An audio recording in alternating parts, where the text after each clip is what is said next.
Guys, I will be dictating two passages every day, one general and one legal.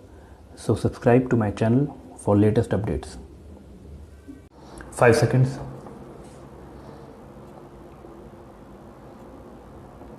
Allocation towards the Ministry of Health and Family Welfare was cut to rupees 7726 crore from rupees 32745 crore in budget 2013-14. The overall budget estimate for social services was brought down to rupees 75109 crore from rupees 109043 crore in budget 2013-14.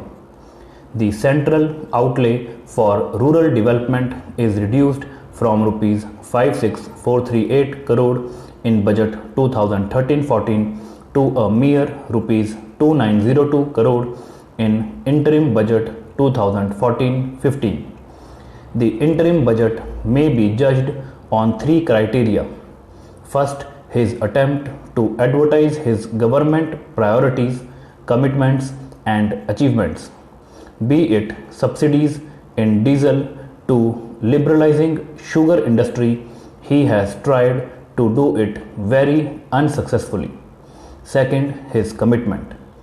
This is a lame duck government yet has tried to announce initiatives before elections. I would humbly say that the goodness of decision has been diluted by shortages of legitimacy.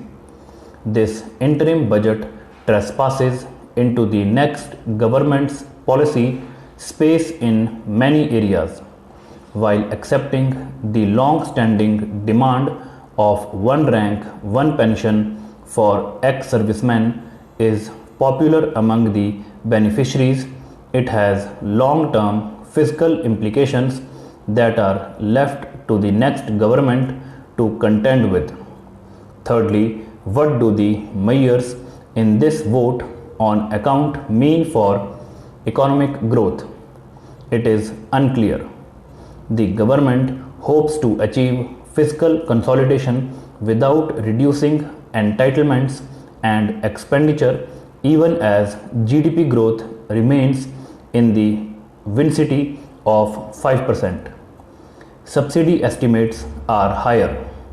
Then how does this government wishes to consolidate the fiscal position?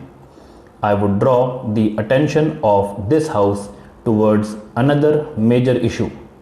Finance Minister budget estimate for 2014-15 show that his successor post-election will have to allocate close to 80% of the union's next tax revenues to interest payment on this government borrowing, subsidies and pensions of government employees. In other words, the next government will have barely 20% tax revenues for spending on governance and development. As far as I understand, total borrowing requirement for 2014-15 is budgeted at rupees 596,083 crore. The finance minister has addressed short-term credibility, but he has presented a grim prognosis for the medium term, and his legacy to the next finance minister will not be an easy one. Moody's Investor Service has said about the interim budget that the government's large debt burden requires a significant portion of its limited revenues in channeled towards interest payments. It has also mentioned that fiscal deficits have macroeconomic costs, as evident in India, recurrent inflationary and balance of payments pressure. Lastly, I would say the finance minister deserves credit for drawing a line in sand to contain the fiscal and current account deficit. The last few years had been a period of scams, strong regulatory actions, and judicial interventions resulting as paralysis of government functioning. The country, to some extent, is paying a heavy price for the inaction of the government in the past few years. Job creation in the economy has come down drastically, whereas the country needs to create at least 10 million jobs a year. This interim budget has not addressed substantial issues of rising food prices and falling incomes, but has sought to reduce prices of SPVs and luxury cars. This reflects complete absence of empathy with the common man. Para, Bengal has been deprived. No moratorium had been provided. We demand special economic package for government of West Bengal.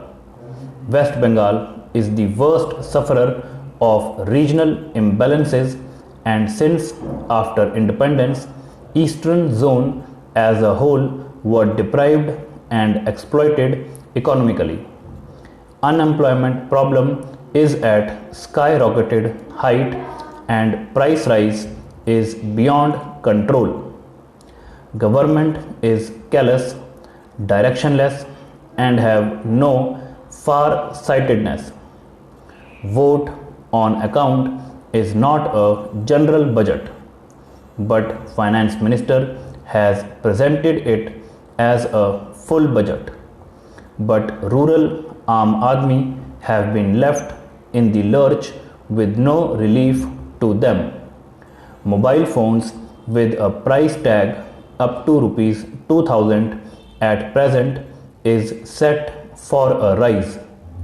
The next government will have to face a big challenge with institutional and structural defects left by the government.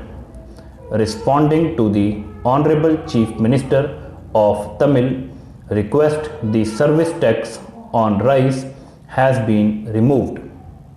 It is a welcome move, except the announcement regarding waiver of interest for educational loan.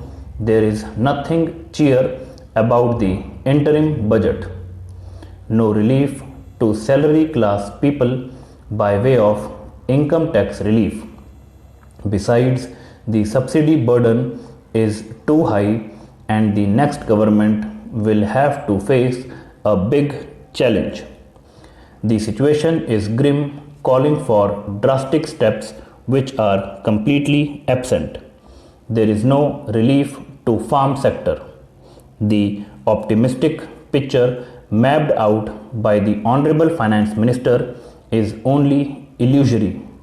In total, the budget is a big disappointment to all sections of people. The situation is grim, calling for drastic steps which are completely absent. There is no relief to farm sector.